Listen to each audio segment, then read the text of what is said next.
Alright, today I'm going to be taking you behind the scenes to show you how I shot the product commercial you just saw using just my iPhone. Now, this is not a price comparison video as these new iPhones are not the cheapest. However, 99% of people will have access to some type of smartphone with a camera compared to having access to something like this, a professional mirrorless camera. This is the Canon R5. So although I'm shooting this on my iPhone, I will be using all my professional lights and other equipment as I want to see if I can get away with creating a high quality commercial as if it was shot on my professional camera. So for the product, I went with Prime Hydration Tropical Flavor. Prime is quite a popular drink at the moment, and I had a really cool idea for the whole tropical theme that I think would look really cool for a spec ad. The whole idea is going to be quite a beach theme as the flavor is tropical, and when I hear tropical, I think islands, beach vibes. So I've gone out and got some real sand, some leaves, etc. For the background, I'm actually using my TV as a backdrop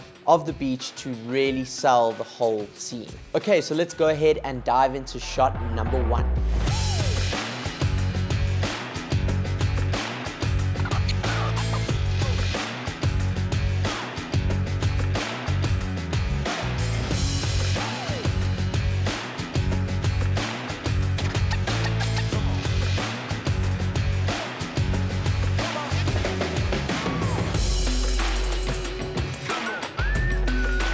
Alright guys, so now we have got our set in place. Just want to quickly run through what I've done. So basically, I've thrown some real beach sand across the floor. I've taken a TV, really cool way if you don't want a green screen or if you just want to add a bit of extra to your background. Take a TV and throw on a cool backdrop and away you go. So what I've done though to make this blend into the backdrop, because it can look a bit fake, is I've taken some actual plants. So I've got some fake leaves here, one in the foreground, one behind the product, and I've got one just lying on the ground here. I've also got a piece of driftwood. This is really cool. It comes out nicely, brings out a nice brown color to the background, and it also hides a bit of this TV line. So I've got the sand hiding the TV line and this driftwood hiding it, and it just does a really great job of blending in the background. Now, I've also got this light, which is acting as the sun coming from the background, and it's creating a really nice warm light across the sand and also highlighting the bottle really nicely. This is an incredible light. It's the Godox M1.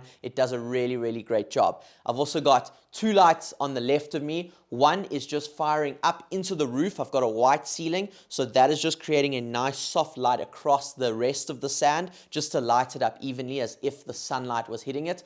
And I've also got a spotlight over here, which is just lighting up pretty much this bottle and a little bit of these leaves. Really great. It's called a snoot modifier, and it basically just directs the light as small as you want it. And if you have a look, there is our image at the moment, looking super crisp, really digging it.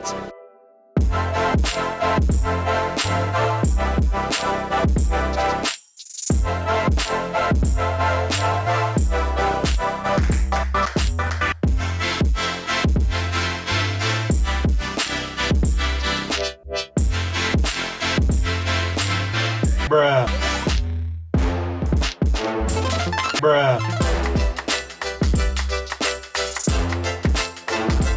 Okay, now we are on to our second shot.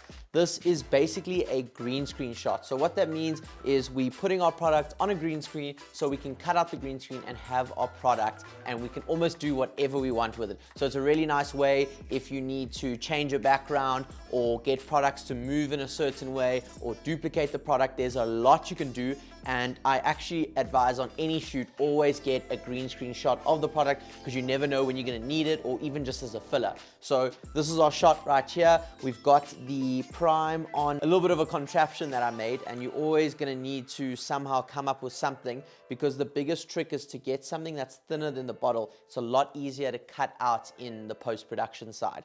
I've also just got a tube light over here, which is just lighting up the green, making it a nice even surface, and I've got my key light coming in. Little bonus tip is I have this little piece of cardboard, and I'm putting it here, and that is just lighting up the dark side of the bottle. So let's get shooting. Okay, once we've got our shot lined up, one thing that is really crucial is to hold down to lock the focus and exposure. You'll see the two yellow squares pop up, and then you are good to go.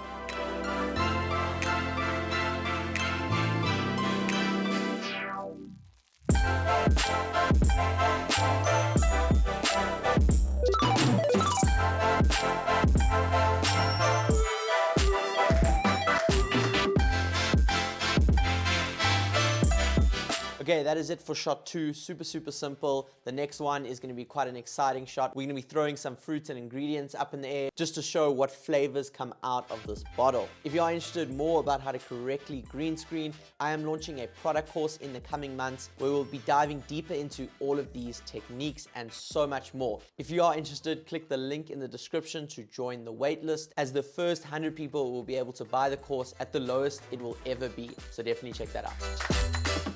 So we've just finished with shot 2. As you can see, we've made quite a mess. Basically what we've been doing is we've just taken some fruit over here and we are almost throwing it up like that. As you can see, it's making quite a mess. What I have done is I've actually just taken my hand over here to get the focus. So I've held it and locked the focus like that. That way I know the fruit is going to be in focus because it's going to be coming up in that focal line.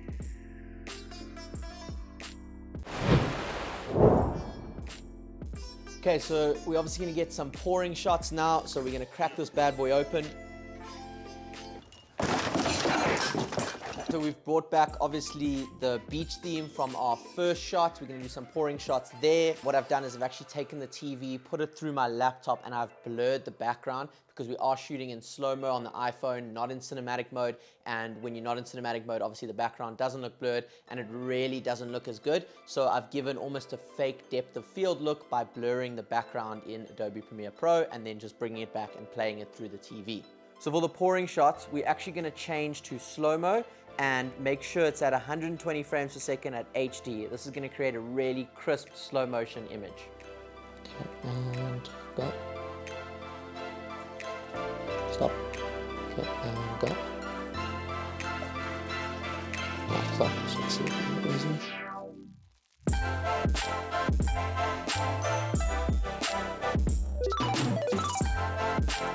Okay, so we're going to move on to the final scene, which is basically what I want to do. I've seen the shot before. It's this top-down shot with the tripod legs. We're going to extend the tripod legs and we're going to almost start from up here and bring it down as if we're going to like replicate a jib movement. Now I do have 2 other shots in mind, but I want to get this one done first because the other shots might ruin the sand. So I'm going to get the end shot first and then we're going to move on to the next 2 shots and then we are done. That last shot didn't work out as expected, so I did film a second shot just with it on tripod just to get a more static shot, and we can play around with that in post and see which one works better.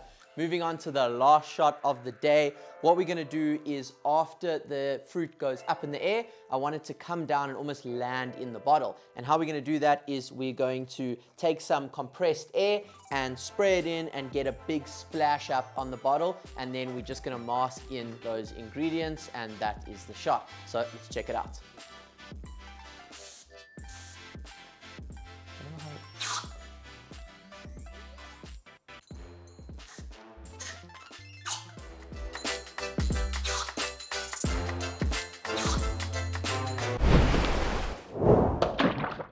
So that is it for shooting a commercial with my iPhone. If you want to dive deeper into leveling up your product videos, make sure to join the waitlist in the link below for my new course, Product Video Pro, which will be launching in the coming months. Definitely don't miss out on that one. Once we take these videos through the editing side and slap on some sound design, you get something like this. Woo!